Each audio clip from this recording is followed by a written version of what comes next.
ती एकाएकी वळली, तिनं तिचा सीट बेल्ट सोडला आणि त्याच्याकडे वळली.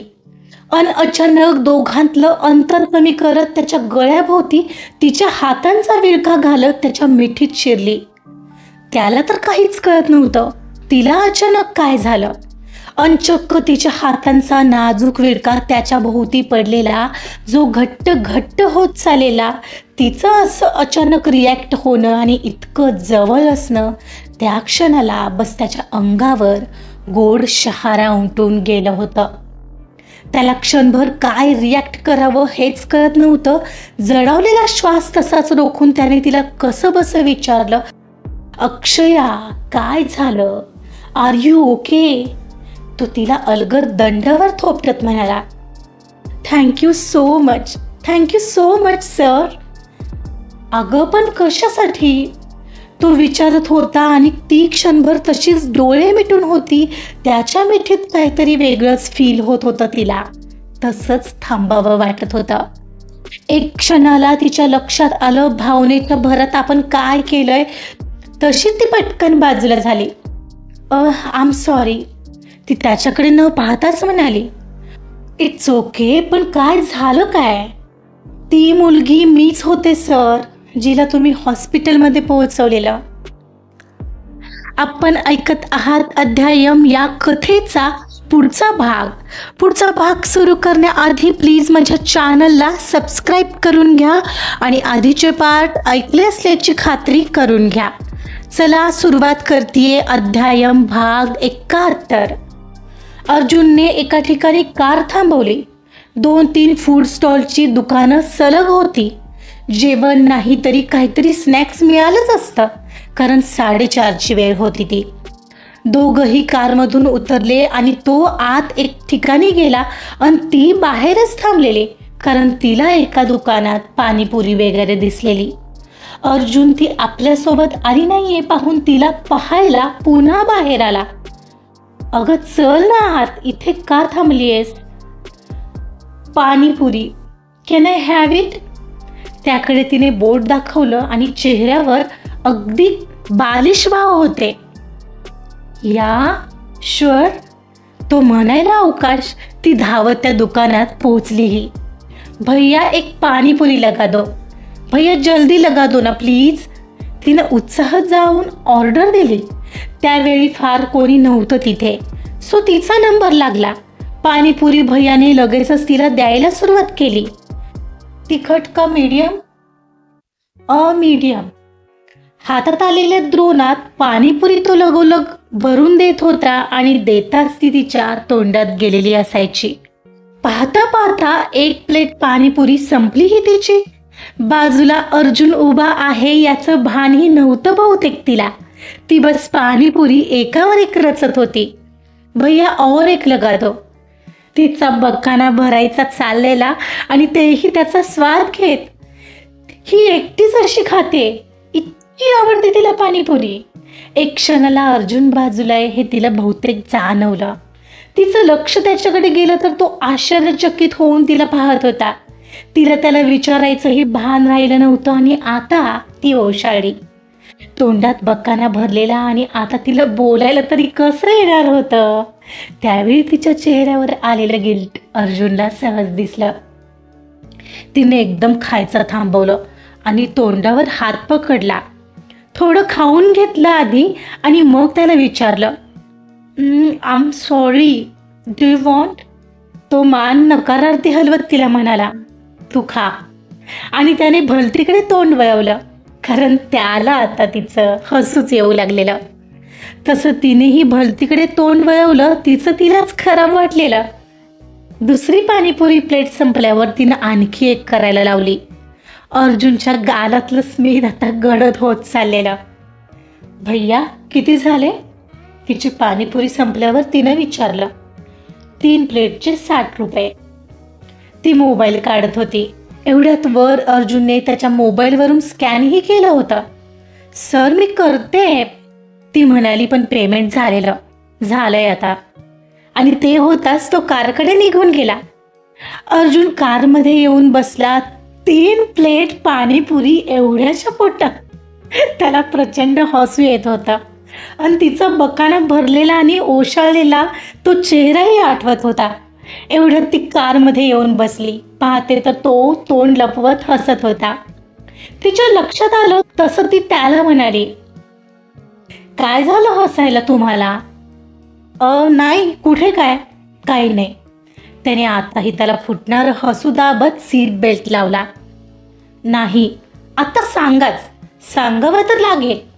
ती त्याच्याकडे एकटक पाहत हाताची घडी घालत म्हणाली, बस 3 प्लेट पाणीपुरी म्हणजे पोट भरलं ना तुझं नक्की? तो खूप हसत बोलत होता. तसं तिलाही आता हसू यायला लागलं. दोघंही काही क्षण हसत होते. एक क्षणाला गंभीर वातावरण झालं. निघूया, सीट बेल्ट लावतो, तो गंभीर होत म्हणाला आणि त्याने कार स्टार्ट केली. तीही आता काचेतून बाहेर पाहत राहिलेली. विचार करत होती, बस आता नाही सहन होते. समीर सोबत नाही करायचंय मला लग्न. त्याच्यासोबत कसल्याच वाईब्स मॅच नाही होते.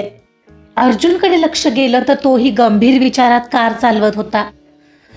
असे हे क्षण अगदी कधीच नव्हते स्नेहा आणि माझ्यात. आठवतही नाहीये. ही अक्षया माझ्या आयुष्यात काहीतरी वेगळा बदलाव घेऊन आली आहे.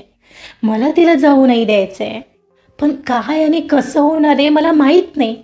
तो समीर नको होता आमच्यात, आणि तो जोपर्यंत बाजूला होत नाही तोपर्यंत मला नाही वाटत की मी काही करू शकेन.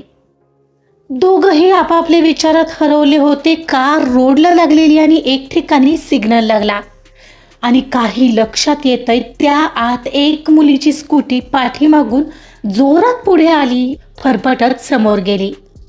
आवाज इतका जोराचा होता की अक्षयाचं हृदयही क्षणभर थांबलेलं आणि अर्जुनही एकदम हादरला. तरी बरं, तिला फार लागलं नव्हतं. काही जण पुढे धावले आणि तिची स्कूटी आणि तिला बाजूला नेण्यात आलं. तिला खरचटलं असावं, पण ती चालत बोलत होती. अक्षयालाही नेमका या क्षणाला तिचा झालेला ॲक्सिडेंटच आठवला आणि अर्जुनला आठवला तो ॲक्सिडेंट, ज्यावेळी ती मुलगी रक्ताच्या थारोळ्यात पडलेली आणि कोणीही तिला मदत करायला गेलं नव्हतं. त्याला सगळंच आठवलं आणि तो आताही चिडला. येत नाही स्कूटी नीट चालवायला तर काय गरज असते मुलींना अशी स्कूटी चालवायची, मला कळत नाही. सर, तुम्ही असं स्पेसिफिकली मुलींबद्दल का बोलताय? हो, मी मुलींबद्दलच असं म्हणालो. सत्यच आहे ना ते. आता हा ॲक्सिडेंट कसा झाला पाहिलंच ना. तिला काही झालं असतं तर? मग काय आम्ही मुलींनी स्कूटी चालवायची नाही का? मी जनरली बोलतोय, सगळ्यांना नाही काय. पण मी सुद्धा एक मुलगीच आहे ना सर. मला नाही पटलं हे. प्रत्येक वेळेस मुलीची चूक असते असं नाही ना. मी नाही म्हणत सगळ्या मुली तशा असतात, पण हे रिस्कीच आहे ना. म्हणजे मलाही चांगली स्कूटी येत नाही असं म्हणायचं आहे तर तुम्हाला? एक मिनिट, मी तुला कुठं काय बोललो? मी जनरली बोलतोय. आता मागेच एकदा किती बेकार ॲक्सिडेंट झाला होता, मी माझ्या डोळ्यांनी पाहिलाय. मी स्वतः त्या मुलीला दवाखान्यात नेलेलं.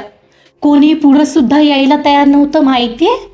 काळजी वाटते ना ग अशा वेळी, तो म्हणाला आणि तिच्या डोक्यात काहीतरी क्लिक झालं. तुम्ही स्वतः दवाखान्यात नेलं तिला? ग्रेट, अक्षयाने विचारलं. हो, मग त्याच दिवशी माझा आणि स्नेहाचा डिवोर्स होणार होता. त्यासाठी मी कोर्टात निघालो होतो, पण मला बघवलं नाही तिची अवस्था. माहीत नाही बिचारी वाचली असेल का. तोपर्यंत त्याने कार पुढं घेतलेली, कारण सिग्नल सुटलेला. म्हणजे तुम्हाला माहिती नाही, तुम्ही बघायला नाही गेलात का पुन्हा? म्हणजे तिला हॉस्पिटलमध्ये पोहोचवलं म्हणून विचारलं. हो यार, मी विसरलो तो प्रसंग. बोललो ना, डिवोर्स होणार होता माझा. माझी मनस्थिती ठीक नव्हती आणि त्या नादात कोर्टात जायला लेट झाला. तो झालाच.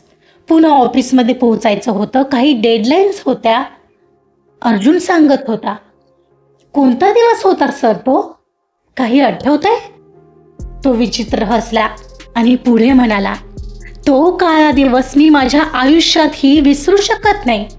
5 ऑक्टोबर तारीख होती ती. तो म्हणाला आणि आता शॉक व्हायची वेळ अक्षयाची होती.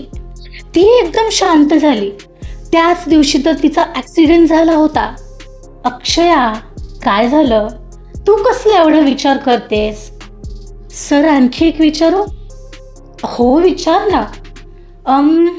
सिटी हॉस्पिटलला पोहोचवलं होतं का तुम्ही तिला?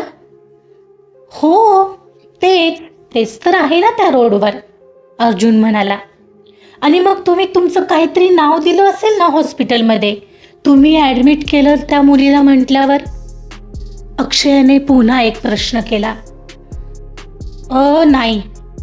बोललो ना, कोर्टात चाललो होतो मी. ऑफिसची कामं होती, मला तेवढा वेळ नव्हता आणि आणखी कामही वाढवून घेऊ शकत नव्हतो. सो मी समीरचं नाव दिलं तिथे. तो हसत म्हणाला. पण का? समीरचं का दिलं सर? काय फरक पडतो त्याने? ती मुलगी वेळेत हॉस्पिटलमध्ये पोहोचणं गरजेचं होतं आणि वाचणंही. तिथं काय नाव दिलं त्याने काय फरक पडतो? अर्जुन म्हणाला. पण त्या लोकांना पडू शकतो ना. त्या बापाला पडू शकतो ज्याची मुलगी वाचलीये. त्या मुलीला पडू शकतो जिचा जीव तुम्ही वाचवलाय. कदाचित त्यांना तुमचे आभार मानायचे असतील. तिचे आता डोळे भरून आलेले. ओहो अक्षया, मला वाटतं ती वाचली असणं हे महत्त्वाचं, आणि आय होप ती वाचली असेल. त्याचं लक्ष आता ड्रायव्हिंगवर होतं आणि तो ड्रायव्हिंग करतच तिच्या प्रश्नांची उत्तरं देत होता. पण तू का एवढं खोदून विचारतेस? विचारतच त्याने तिच्याकडे पाहिलं तर तिच्या डोळ्यात पुन्हा पाणी भरलेलं दिसलं. त्याने एकदम कार पुन्हा साईडला घेतली, पटकन सीट बेल्ट काढला आणि तिच्याकडे वळला. ओ माय गॉड अक्षया, आता काय झालं तुला? माझं काही चुकलं का? हे अक्षया, मी स्पेसिफिकली तुला नव्हतो बोलत, मी जनरली बोलत होतो. तू काय एवढं मनाला लावून घेतेस? तो विचारत होता, पण ती आता काही बोलत नव्हती. ती वळली, तिनं तिचा सीट बेल्ट सोडला आणि त्याच्याकडे वळली आणि अचानक दोघांचं अंतर कमी करत त्याच्या गळ्याभोवती तिच्या हातांचा विळखा घालत ती त्याच्या मिठीत शिरली. त्याला तर काहीच कळत नव्हतं तिला अचानक काय झालं, आणि चक्क तिच्या नाजूक हातांचा विळखा त्याच्या भोवती पडलेला, जो घट्ट घट्ट होत चाललेला. तिचं असं अचानक रिॲक्ट होणं आणि इतकं जवळ असणं त्या क्षणाला बस त्याच्या अंगावर गोड शहारा उमटून गेलेला. त्याला क्षणभर काय रिॲक्ट करावं हेच कळत नव्हतं. जडावलेला श्वास तसाच रोखून त्याने तिला कसं बसं विचारलं. अक्षया, काय झालं? Are you okay? तो तिला अलगद दंडावर थोपटत म्हणाला. Thank you so much, thank you so much sir. अगं पण कशासाठी? तो विचारत होता आणि ती क्षणभर तशीच डोळे मिटून होती. त्याच्या मिठीत काहीतरी वेगळंच फील होत होतं तिला. तसंच थांबावं वाटत होतं. एक क्षणाला तिच्या लक्षात आलं, भावनेच्या भरात आपण काय केलंय. तशी ती पटकन बाजूला झाली. आय एम सॉरी, ती त्याच्याकडे न पाहताच म्हणाली. इट्स ओके, पण काय झालं ते तरी सांगशील? ती मुलगी मीच होते सर, जिला तुम्ही हॉस्पिटलमध्ये पोहोचवलेलं, आणि मी तीच मुलगी आहे तुमच्या त्या कृतीमुळे आज तुमच्या पुढे उभी आहे. हे आयुष्य अजूनही जगता येतंय मला ते फक्त तुमच्यामुळे. ती आता हसत डोळे पुसत म्हणाली. ओ व्हॉट, रिअली? ती सुद्धा तूच आहेस? अनबिलिव्हेबल. तो क्षणभर तिलाच पाहत राहिला, जणू हा संकेत वाटत होता त्याला. त्याच्या डिवोर्सच्या दिवशीच नियतीने आधीच अक्षयाला त्याच्या आयुष्यात आणलं होतं. So thank you so much. मी तुमचे हे उपकार कधीच विसरू शकणार नाही आहे. आणि हो, मी त्या दिवशीही व्यवस्थित चालवत होते स्कूटी, बस मागून जोराने धक्का दिलेला एकाने, सो माझा कंट्रोल सुटला. हे इट्स ओके, मी तुला नव्हतो म्हणालो, तरीही मी क्लिअर करते. पण एवढं ओव्हर एक्सप्लेनेशन देणं गरजेचं आहे का? हो, असतं गरजेचं. मी आहे ओव्हर एक्सप्लेनर. मला आवडतात गोष्टी क्लिअर करायला, म्हणजे समोरच्या व्यक्तीचा गैरसमज होत नाही. ओके, आता निघूया का फायनली? हो, ती म्हणाली तशी त्याने कार सुरू केली. बरं झालं, आज खूप महत्त्वाची गोष्ट समजली मला. आता समीर, तू गेलास, खोटं बोललास काय? तसंही मला कारणच हवं होतं. आता माझ्या आयुष्यातून तुला बाजूला करायला मला कोणी म्हणजे कोणीच थांबवू शकत नाही. मनाशी म्हणत होती ती एवढ्यात तिच्या मोबाईलवर मेसेज पडला. हाय अक्षया, दिस इज दुर्वा. हाव इज अर्जुन नाव? हे हाय दुर्वा, आय रिक्वेस्ट यू, तू सरांना प्लीज सांगणार नाहीये की मला माहिती आहे त्यांना जे माझ्याबद्दल वाटतंय. ओके डन, तिचा लगेचच रिप्लाय आला. आणि हो, ते बरे आहेत, मला आता सोडायला घरी आलेत.